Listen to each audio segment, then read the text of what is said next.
Hello বন্ধুরা, আজকে আবার চলে এলাম তোমাদের সাথে আরেকটা নিরামিষ রেসিপি শেয়ার করতে।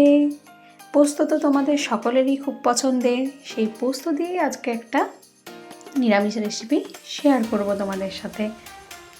পোস্তটাকে প্রথমে ভালো করে টাইট করে বেটে নিতে হবে। আমরা তো শিলনোড়াতেই বাটি পোস্ত। তারপর পোস্তটার মধ্যে সামান্য পরিমাণে নুন, হলুদ আর একটু মিষ্টি দিয়ে বড়ার আকারে করে নিতে হবে। কড়াইতে তেল দিয়ে তেল গরম হয়ে এলে বড়াগুলো একে একে দিয়ে দিতে হবে।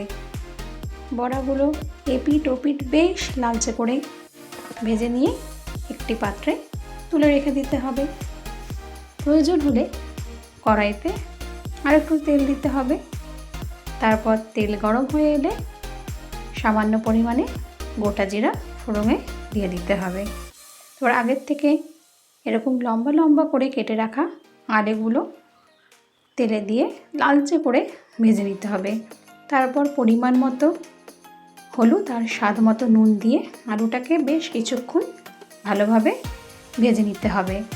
তারপর একে একে মশলা বিভিন্ন ধরনের, যেমন আদা বাটা, জিরে গুঁড়ো, লঙ্কা গুঁড়ো, চিনি সবগুলো দিয়ে বেশ ভালো করে মশলাটা কষিয়ে নিতে হবে।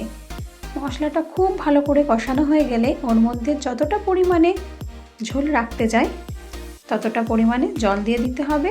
তারপর মিডিয়াম আঁচে ঝোলটা ফুটতে দিতে হবে, যাতে আলুগুলোও ভালো মতো সেদ্ধ হয়ে যায়। আলু সেদ্ধ হয়ে গেলে আগের থেকেই ভেজে রাখা পোস্তর বড়াগুলো দিয়ে দিতে হবে। তারপর গরম মশলা সামান্য পরিমাণে ঘি দিয়ে আর একটু ফুটিয়ে নিলেই তৈরি হয়ে যাবে পোস্ত বড়ার এই রেসিপিটি।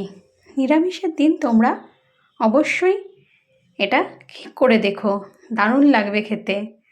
আজকের মতো আসি, টাটা, বাই বাই।